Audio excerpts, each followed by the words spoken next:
इस कहानी के पहले भाग में आपने देखा कि रोमी अपने पति की शादी पैसों के लालच में चुड़ैल से करवा देती है।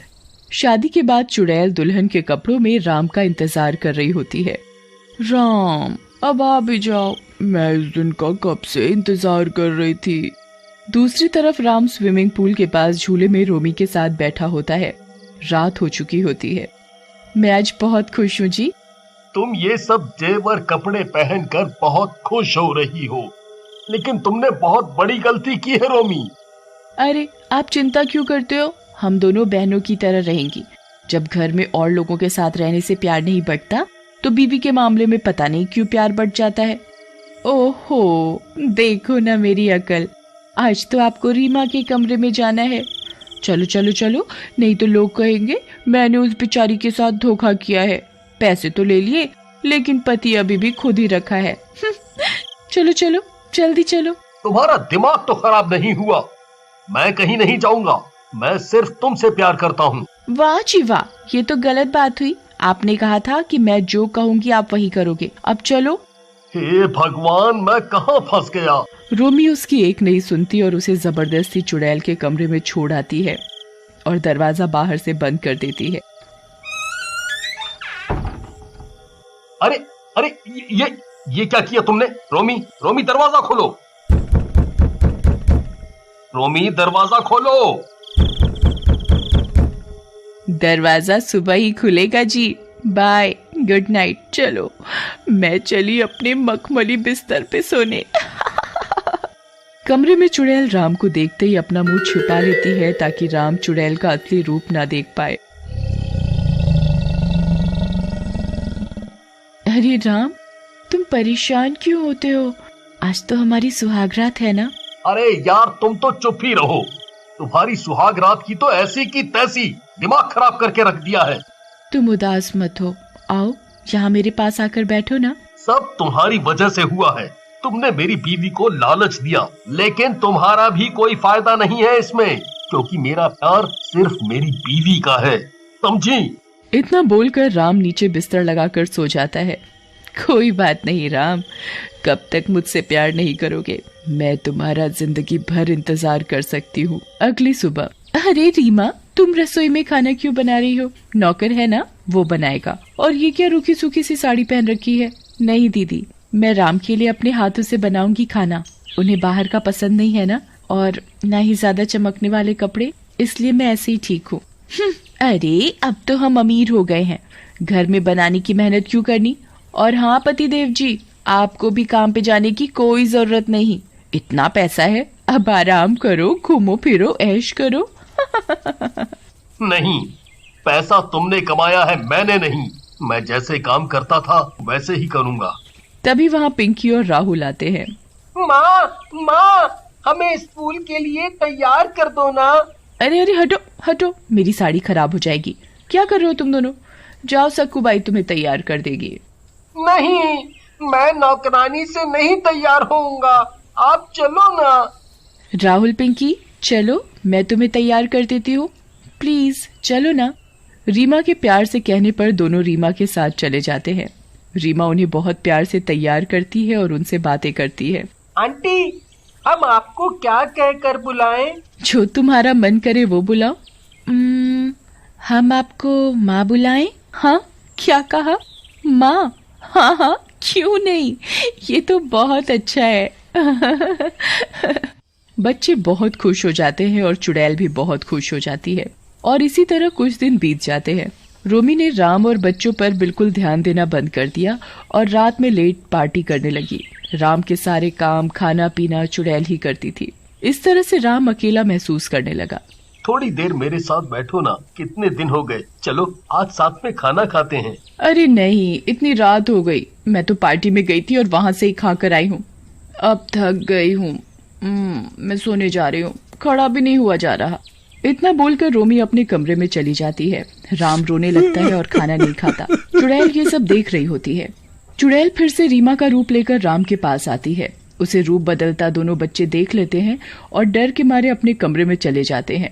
पिंकी, माँ तो चुड़ैल निकली, मुझे तो बहुत डर लग रहा है। डर मत भाई, अगर चुड़ैल माँ को हमें नुकसान पहुंचाना होता तो कब का पहुंचा देती, वो तो हमें बहुत प्यार करती है।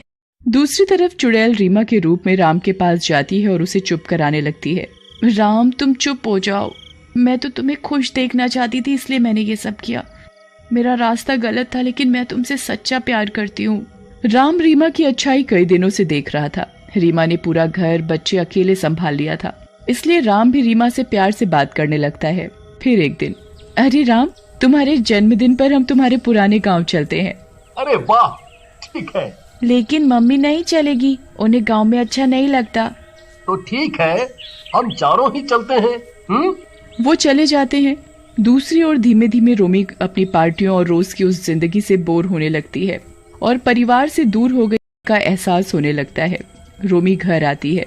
अरे सक्कू भाई, सब कहाँ गए? घर खाली खाली है। मेम साहब, सब गांव गए हैं, वो राम मालिक का जन्मदिन है ना आज, इसलिए। अरे मर गई रे, मैं तो भूल ही गई। लेकिन मुझे साथ नहीं ले गए। जरूर रीमा ने ही सबको बहकाया होगा। रोमी फटाफट से गांव जाती है। वहां उसकी माँ कविता और पापा होशियार चंद भी होते हैं। सब लोग राम का जन्मदिन मना रहे होते हैं और बहुत खुश होते हैं।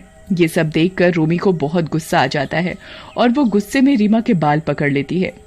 ये सब तेरी वजह से हुआ है, मेरे पति और बच्चों को मुझसे दूर कर दिया तूने, चली जा मेरे परिवार से दूर।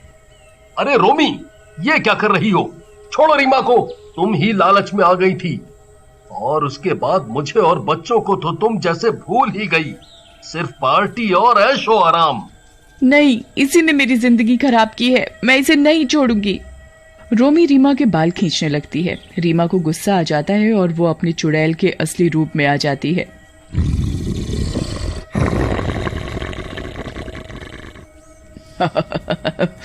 बस बहुत हुआ तुम्हारा नाटक रोमी। रीमा को चुड़ैल रूप में देखकर सबकी आंखें फटी की फटी रह जाती हैं।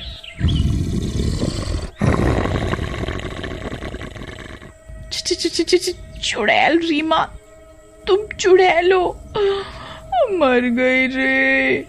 मम्मी, हमें तो पहले से ही पता था कि रीमा माँ एक चुड़ैल है, हमने देख लिया था। हाँ पापा, वो हमें इतना प्यार करती है इसलिए हमें डर नहीं लगा और हमने किसी को नहीं बताया। क्या? लेकिन रीमा, तुमने ये सब क्यों किया? राम, मैं तुम्हारे बचपन की दोस्त हूँ रीमा। जब मैं बड़ी हुई तो मेरे पिताजी तुम्हारे पास मेरा रिश्ता लेकर आए थे, लेकिन तुमने शादी के लिए मना कर दिया और मैं तुमसे बहुत प्यार करती थी। तुम्हारे मना करने का सदमा मैं सहन नहीं कर पाई और मैंने आत्महत्या कर ली थी, पर मरने के बाद भी मुझे शांति नहीं मिली। उस दिन जब मैंने खेतों में रोमी को पैसों के लिए तुमसे लड़ते देखा तो मैंने सोचा कि रोमी को लालच देकर मैं तुमसे शादी कर लेती हूँ। अच्छा, तुम रीमा हो? लेकिन मैं तो किसी से मिला ही नहीं, बस माँ ने बताया कि शादी का रिश्ता आया है और उस समय मैं शादी नहीं करना चाहता था क्योंकि कुछ कमाता नहीं था, इसलिए मैंने मना कर दिया। मुझे नहीं पता था कि वो तुम्हारे पिताजी थे। वो जो भी हो जी, इसने मेरे साथ धोखा किया है, मेरा पति वापस कर। नहीं, तुम लालची हो, राम मेरा है, मेरे साथ ही जाएगा। इतना बोलकर सब रीमा के साथ चले जाते हैं और रोमी अकेली रह जाती है। अगले दिन वो अपने बंगले पर जाती है। मुझे माफ कर दो पिंकी राहुल, तुम तो मेरे साथ ही रहो, तुम छोड़ के मत जाओ। राम। नहीं रोमी, तुमने पैसे लेकर रीमा को मुझे बेचा है, अब मुझे उसके साथ ही जाना होगा। मम्मी, हमें भी माँ के साथ ही अच्छा लगता है। रोमी को अपनी गलती, बंगला पैसा सब तुम्हें वापस कर दूंगी, मुझे कुछ नहीं चाहिए। बहुत बड़ी गलती हो गई मुझसे, बहुत बड़ी गलती हो गई। इतना बोलकर रोमी रोने लगती है। रोमी रो नहीं, मैं राम से सच्चा प्यार करती हूँ, इसलिए मैंने उनसे शादी की। अब मुझे मुक्ति मिल जाएगी और तुम भी अब राम की कदर जान चुकी हो। राम सिर्फ तुमसे प्यार करते हैं। तुम्हारी अकल ठिकाने लगाने के लिए ही मैंने ये सब किया था, ताकि तुम पैसों को ही अहमियत ना दो। अब तुम साथ में खुश रहना और मैं भी अब चैन से मुक्त हो सकती हूँ। क्या? नहीं रीमा, अब मुझे पता चल गया कि पैसा उतना जरूरी नहीं। तुम मत जाओ, हम सब साथ मिलकर रहेंगे। नहीं, मुझे तो एक दिन जाना ही था और राम से मेरी शादी हुई और मुझे राम का प्यार भी मिला, बस मेरे लिए काफी है। इतना बोलकर रीमा मुक्त होकर चली जाती है।